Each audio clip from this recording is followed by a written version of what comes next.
السلام علیکم، میں ہوں تہمین عاشق۔ کیا آپ سب پاگل ہیں یا میں پاگل ہوں یا پورا پاکستان پاگل ہے؟ یہ واقعہ کراچی کا کاٹساز روڈ پر جو ہوا، اس میں پورا سسٹم کس طرح سے اس لڑکی کو پروٹیکٹ کر رہا ہے، اور کچھ ہی دنوں کے بعد یہ ہمیں وکٹری کا نشان بناتے ہوئے باہر آتی ہوئی دکھائی دے گی، جس کا مطلب یہ ہے کہ پورا پاکستان پاگل ہے۔ لڑکی کی گرفتاری بھی ہو گئی، اور گرفتاری کے بعد وکیل عدالت میں پیش بھی ہوا۔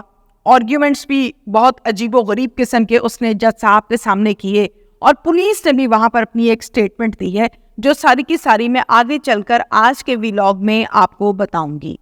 اس کے ساتھ ساتھ میں آپ کو یہ بھی بتا دوں کہ یہ لڑکی کون ہے، یہ کس کی بیوی ہے، اس کا والد کیا کہتا ہے، یہ تمام کی تمام بیک گراؤنڈز جو ہیں وہ سامنے آ گئے ہیں، جو میں ویلاگ میں آگے چل کر آپ کو بتانے جا رہی ہوں۔ اپنے پوائنٹس کی طرف آتے ہیں اور ڈیٹیل کے ساتھ میں آپ کو چیزیں جو ہیں وہ سمجھاتی ہوں۔ آپ کو پتہ ہے کہ کراچی کا یہ وقوع، جس میں 2 لوگ موقع پر ہی جاں بحق ہو گئے، نتاشا نامی لڑکی جو کہ لینڈ کروزر چلا رہی تھی، اس نے کچل ڈالے۔ اچھا، اس کچلنے کے بعد آپ کو پتہ ہے کہ رینجرز آئی تھیں، پولیس آئی، اور انہوں نے اس لڑکی کو موقع سے گرفتار کر لیا، اریسٹ کر لیا۔ اس کے بعد کیا ہوا؟ ظاہر ہے جب اریسٹ کر لیا جاتا ہے کسی بھی ملزم یا ملزمہ کو، تو پھر 24 گھنٹے کے اندر اندر اس کو عدالت میں پیش کرنا ہوتا ہے، ٹھیک ہے جی۔ اب عدالت میں پیش کرنے سے پہلے ایک بہت ہی عجیب قسم کی ویڈیو سامنے آئی ہے۔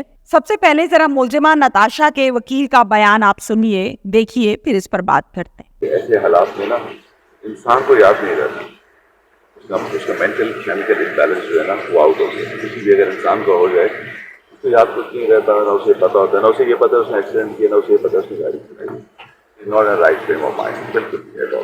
یہ بھی کوشچن مارک ہے کہ اتنی سینسیٹیو کنڈیشن ہے اور اس کو وہ گاڑی چلا رہی ہے، گھر والوں نے منع نہیں کیا۔ کوشچن یہ نہیں ہے، کوشچن گھر والوں کو پتا نہیں تھا کہ گاڑی لے کی، گھر والوں کو پتہ ہی نہیں چلا کہ گاڑی لے کی کر۔ یہ وہ بیان ہے جو ملزمہ نتاشا کے وکیل نے عدالت کے باہر کھڑے ہو کے صحافی کے ساتھ گفتگو کرتے ہوئے دیا۔ اب وکیل صاحب کیا کہہ رہے ہیں کہ یہ خاتون نتاشا نامی لڑکی یہ دماغی طور پر ٹھیک نہیں ہے، یہ ذہنی مریضہ ہے۔ یہ وکیل گفتگو کر رہا ہے ایک صحافی کے ساتھ۔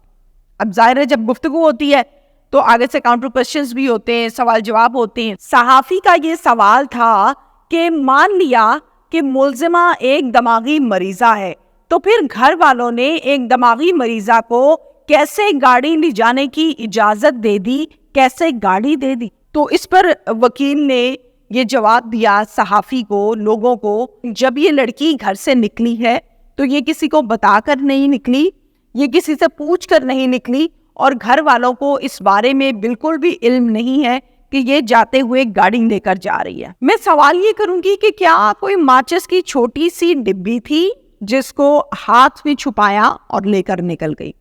یہ جن کے گھروں میں لینڈ کروزرز ہوتی ہیں، جو بزنس مین کی، جو تاجروں کی فیملیز ہوتی ہیں، ان کے گھروں میں کیمراز لگے ہوتے ہیں، گیٹ پر، انٹرنس پر، روم پر، آپ کے لاؤنج میں، ان تمام جگہوں پہ کیمراز ہوتے ہیں، گارڈز بیٹھے ہوتے ہیں۔ لینڈ کروزر بہت چھوٹی نہیں ہوتی ہے جس کو آپ مہران کی طرح یا بائک کی طرح کہیں پیچھے چھپا لیں گے۔ کیا کسی بھی کیمرے میں نظر نہیں آیا کہ نتاشا گھر سے گاڑی لے کر نکل رہی ہے؟ تو یہ تو سیدھے کا سیدھا اگلے بندے کو بے وقوف بنانے کی ایک سٹیٹمنٹ ہے جو کہ وکیل نے دی ہے ایک صحافی کو۔ آگے چلتے ہیں، عدالتی پیشی کے حوالے سے بات کرتے ہیں کہ عدالت میں جو پیشی ہوئی اس میں کیا ہوا، وہ کہانی کیا ہے۔ اچھا، وکیل نے جج صاحب کے روبرو پیش ہوئے، اور روبرو پیش ہونے کے بعد یہ کہا کہ نتاشا جو ہے جج صاحب، وہ ایک ذہنی مریضہ ہے، گزشتہ کئی سالوں سے اس مرض کا علاج بھی چل رہا ہے، آپ کی مہربانی آپ ضمانت دے دیجئے تاکہ ہم اس لڑکی کے علاج کو جاری رکھ سکیں۔